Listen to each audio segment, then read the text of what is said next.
The sound of my sister Rachel's words still echoed in my ears as I sat in my car outside our family home. The same house where we'd grown up, where Mom had raised us after Dad died, where everything had fallen apart in the past year. My name is Emma Mitchell, and at 29, I'd just been disowned by my family because of lies my sister had spent months carefully crafting. The irony was, I had proof that would destroy her carefully constructed narrative. I just wasn't ready to use it yet. The USB drive felt heavy in my jacket pocket, Mom's final gift to me, given in secret during one of her last lucid moments in the hospital. "Not yet, Emmy," she'd whispered, her voice weak but her eyes sharp. "Wait until you really need it. You'll know when." That was 3 weeks ago. Now Mom was gone, buried just yesterday, and Rachel had finally succeeded in what she'd been working toward for months, turning our entire family against me. I started the car, catching a glimpse of Rachel watching from the living room window. She'd always been the perfect daughter, the one who'd stayed in our hometown, married well, given Mom grandchildren. Meanwhile, I'd moved to New York, built a career in investigative journalism, lived life on my own terms. It hadn't been a problem until Mom got sick. Pancreatic cancer, aggressive, terminal from the start. I'd flown home immediately, ready to help however I could. But Rachel had other plans. "Mom needs stability right now," she'd said, her voice dripping with false concern. "Your busy life in New York, your unpredictable schedule. It's too disruptive. I'll handle her care." And so it began. Every time I tried to visit, Rachel told me Mom was too tired. When I called, Mom was always sleeping or in too much pain to talk. Slowly, surely, Rachel began spinning her web of lies. She told our aunts I was too busy with my career to care about Mom. Told our cousins I refused to help with medical bills. Told our family friends I'd abandoned Mom when she needed me most. And all the while, she controlled access to Mom so completely that I couldn't defend myself. I pulled away from the curb, memories of the past year flooding back. The desperate attempts to see Mom, the blocked phone calls, the text messages Rachel sent pretending to be Mom. Messages I later learned Mom never knew about. But what Rachel didn't know, what none of them knew, was that I'd spent those months doing what I do best, investigating, documenting, gathering evidence. Mom's nurses had been particularly helpful, especially after they witnessed Rachel's behavior firsthand. "Your sister's been intercepting your cards and letters," Maria, Mom's favorite nurse, had told me during one of my few successful hospital visits. "Your mom keeps asking why you never write." That was when I'd started keeping records, dates, times, witnesses, every instance of Rachel's interference. I'd even managed to get security camera footage from a hospital showing Rachel throwing away the care packages I sent. The USB drive shifted in my pocket as I turned onto the highway. Mom had given it to me during my last visit, just 2 days before she slipped into the coma that would claim her life. Rachel had been at her kid's soccer game, and I finally had a moment alone with Mom. "I know what she's been doing," Mom had said, her voice barely a whisper. Maria told me everything, but confronting her now would only make things worse. She'd pressed the small drive into my hand. "This is your insurance policy, Emmy. Use it wisely." I hadn't watched it yet. Part of me was afraid of what I'd find, but another part knew Mom was right about timing. Rachel had spent a year building her narrative. The devoted daughter caring for our dying mother while the selfish sister abandoned her family. Dismantling that story would take more than just accusations. My phone buzzed with a text from Maria. "You okay?" That scene at the house looked pretty intense. I pulled into a coffee shop parking lot to respond. Maria had become my ally throughout this ordeal, keeping me updated on Mom's condition when Rachel blocked my access, making sure Mom knew I was trying to be there. "I'm fine," I typed back. Rachel finally did it, convinced everyone I'm the villain in her story. But Mom left me something that might change everything. Maria's response was immediate. The USB drive, she told me about it, said it would show the truth when the time was right.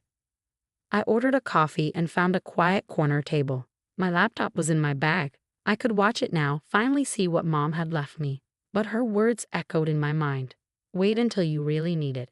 Instead, I pulled out my reporter's notebook. Old habits die hard, and began writing everything down. The scene at the house today, Rachel's accusations, the family's reactions. I learned long ago that details matter, especially when you're dealing with someone who twists the truth. Rachel had been clever. I had to give her that. She'd started small, planting seeds of doubt about my character, my commitment to family. Then, as Mom got sicker, the lies grew bigger. Emma's too busy with her career to help with Mom's care. Emma refuses to contribute to the medical expenses. Emma doesn't even call or visit. Each lie built on the last, creating a picture of a heartless daughter who'd abandoned her dying mother. The fact that I'd been sending money monthly, calling daily, though Rachel usually blocked my calls, and flying home every chance I got, though Rachel usually prevented me from seeing Mom, didn't matter.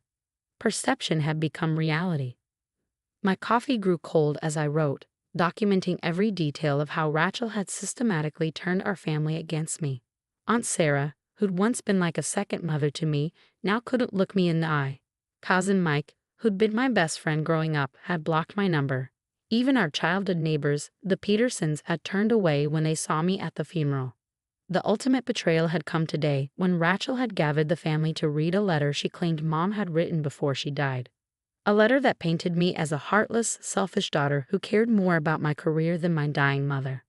I'd known immediately the letter was fake. The phrasing wasn't Mom's.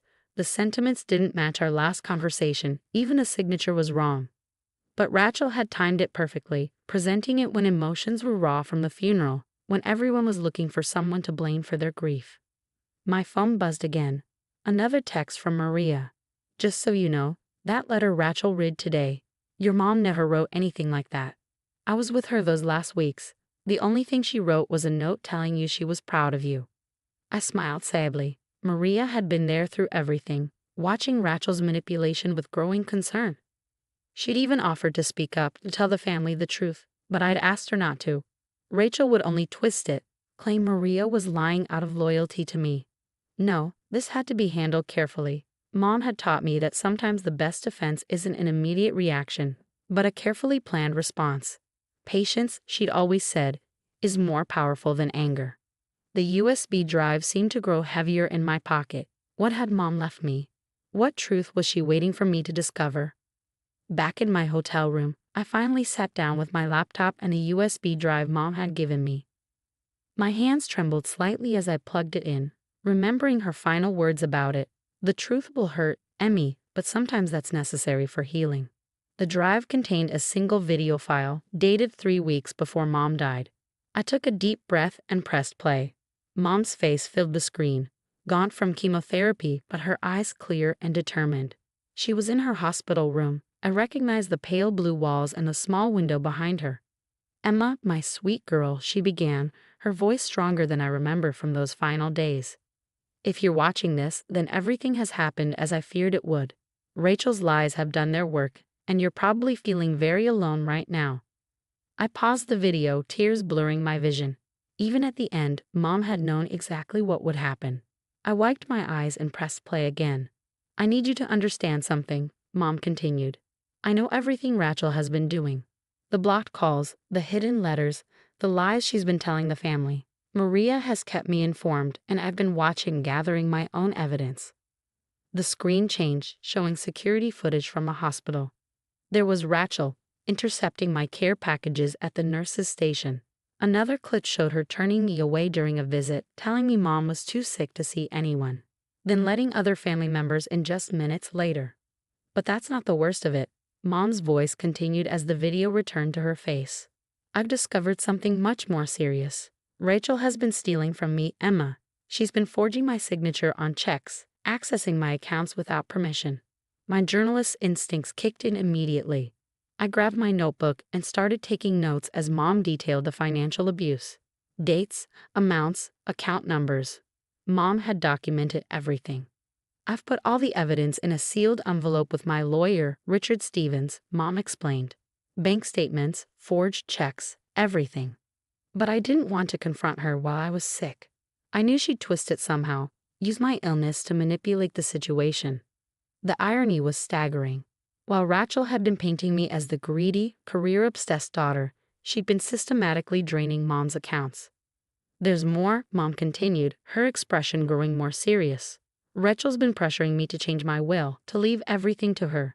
She claims you don't need the inheritance, that your success in New York means you don't deserve any help. But I've seen her bank statements, Emma. She and Tom are in serious financial trouble. The big house, the luxury cars, the lavish lifestyle, it's all built on debt. I paused the video again, remembering all the times Rachel had bragged about her perfect life. The 5-bedroom house in the best neighborhood, the expensive private schools for her kids, the fancy vacations. It had always seemed like she and Tom were living beyond their means on his middle management salary. The video continued with Mom pulling out a stack of papers. These are copies of Rachel's credit card statements and loan documents. Maria helped me get them. Turns out Rachel's been using my hospital room to receive her financial documents, probably to hide them from Tom. They're nearly bankrupt, Emma. That's why she's been stealing from me, why she's so desperate to control my estate. The screen showed close-ups of the documents, credit card statements showing hundreds of thousands in debt, past due notices for their mortgage, collection letters from various creditors. Rachel's perfect life was a house of cards on the verge of collapse. I've left instructions with Richard about how to handle this, Mom said. The evidence of Rachel's theft is there if you need it. But Emma, my brave, compassionate daughter, I'm leaving the decision to you. You can use this information to clear your name, to show the family who Rachel really is. Or you can find another way. Mom's face grew softer, more tired. I know you, Emmy. You're like your father, you believe in justice, but you also believe in mercy. Whatever you decide to do with this information, I trust you to do what's right. The video ended with Mom looking directly into the camera, her eyes filled with love and trust. Remember, sweetheart, the truth isn't always about punishment. Sometimes it's about giving people a chance to face their own demons and find redemption. I sat in silence for a long time after the video ended, processing everything I'd learned. The USB drive contained more files, PDFs of the financial documents Mom had mentioned, photos of the forged checks, even audio recordings of Rachel pressuring Mom about the will. My phone buzzed with a text from Maria. Did you watch it? Yes, I replied. It's worse than we thought. What are you going to do? That was the question, wasn't it? I could take this evidence to the family right now, expose Rachel's lies and theft. It would destroy her, but it would also hurt her children, damage Tom's reputation, tear our family apart even more. Or I could do what Mom suggested, find another way. I opened my laptop again and started researching. If Rachel and Tom were really in that much debt, there had to be public records. Sure enough, I found tax liens, civil judgments, even a pending foreclosure notice on their house. The perfect life Rachel had built was about to implode, with or without my intervention. The question was whether I wanted to be the one holding the match. The next morning, I drove to Richard Stevens' law office. Mom's attorney was expecting me. She'd apparently left detailed instructions about what to do after she passed. Emma, he greeted me warmly, leading me into his office. I've been waiting for you to come. I assume you've watched the video. I nodded, taking a seat across from his desk. I need your advice, Richard. Not just as Mom's lawyer, but as someone who's known our family for years. He leaned back in his chair, studying me carefully. You're wondering whether to expose everything? Yes, I admitted. Part of me wants to call a family meeting right now, show them the video, prove that Rachel's been lying. But your mother raised you better than that, he finished with a gentle smile. She knew you'd struggle with this decision. That's why she left you this. He handed me another envelope, this one in Mom's familiar handwriting. Inside was a letter, dated just days before she slipped into the coma. My dearest Emma, by now you know the truth about Rachel's actions. You're probably angry, hurt, and looking for justice. Those feelings are valid. You've been wronged in ways no sister should experience.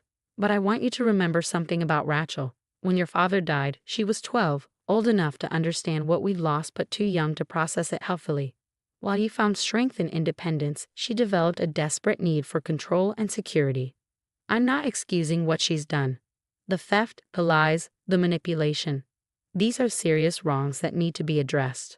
But perhaps there's a way to do that without destroying her completely. You're an investigative journalist, Emmy. You know that sometimes the most powerful stories aren't about exposing wrongdoing, but about understanding why people do wrong and helping them find a better path. Whatever you decide, know that I trust your judgment and I'm proud of the woman you've become. All my love, Mom. I folded the letter carefully, feeling tears well up again. Even at the end, Mom had been thinking about both her daughters, trying to help us find our way back to each other. There's something else you should know, Richard said, pulling out another file. Your mother made some arrangements before she died. She knew about Rachel's financial troubles, so she set up a trust fund for her grandchildren's education. Rachel can't touch the money, it goes directly to the schools. She was protecting the kids, I realized. Yes, Richard nodded. And she left the family home to you, Emma, not to punish Rachel, but because she knew you'd do the right thing with it. I thought about our childhood home, filled with memories of happier times. Rachel's kids had practically grown up there too, spending afternoons with Mom while Rachel and Tom worked. Suddenly, I knew what I had to do. An hour later, I texted Rachel, "We need to talk. Come to Mom's house at 2. Come alone." Her response was quick and angry. "I have nothing to say to you." Then just listen. Unless you want the family to see Mom's video. At exactly 2 p.m., Rachel's car pulled into the driveway. She looked terrible, eyes red from crying, hair uncombed, nothing like her usually perfect appearance. "What video?" she demanded as soon as she walked in. "What are you trying to pull?" Wordlessly, I opened my laptop and played Mom's recording. Rachel sank onto the couch as she watched, her face draining of color as Mom detailed her theft and lies. When it ended, we sat in silence for a long moment. "Are you going to show this to everyone?" she finally asked, her voice small and broken. "That depends on you," I replied. "Mom left me the house, Rachel, and I know about the foreclosure notice on your place." She flinched. "How did you?" "I'm a journalist. Finding information is what I do." I took a deep breath. "Here's what's going to happen. You and the kids can move in here." "What?" "The house is paid for. The utilities are manageable. You can get back on your feet, work out your debt issues. But there are conditions." Rachel's eyes narrowed. "What conditions?" "First, you come clean to the family about the lies you told about me. All of them. Second, you get professional help, therapy to deal with your control issues and financial counseling to handle the debt. Third, you pay back every penny you stole from Mom's accounts. And if I refuse?" I opened another file on my laptop, the one with all the evidence of her theft. "Then I go to the police with proof of your financial fraud. Your choice." Rachel's facade finally crumbled completely. She buried her face in her hands and began to sob, deep, racking cries that seemed to come from somewhere ancient and wounded. "I didn't mean for it to go this far," she choked out. "The debt just kept growing, and I couldn't tell Tom, and then Mom got sick." "I know," I said quietly. "Mom knew too. That's why she left us a way to fix this." Over the next few hours, we talked, really talked, for the first time in years. Rachel confessed everything. The spiral of debt that had driven her to steal, the fear and jealousy that had fueled her lies about me, the overwhelming pressure of maintaining her perfect facade. 2 days later, we called a family meeting. Rachel stood up, shaking but determined, and told the truth. There were tears, recriminations, angry questions. But there was also finally honesty. 6 months later, Rachel and the kids are settled into Mom's house. She's in therapy, working through her grief and control issues. Tom filed for divorce when he learned about the hidden debt, but the kids are doing better with a more stable, honest mother. The family is healing slowly. Some relationships may never be the same, but new ones are forming based on truth rather than pretense. Yesterday, I found Rachel in Mom's study, looking at old family photos. "Do you think she'd be proud of us?" she asked softly. "Of how we handled everything." I thought about Mom's final message about her belief in redemption over revenge. "Yes," I said. "I think this is exactly what she hoped for." The USB drive sits in my desk drawer now, a reminder that sometimes the hardest truths can lead to the most meaningful healing. Mom knew that all along. She just needed us to figure it out for ourselves.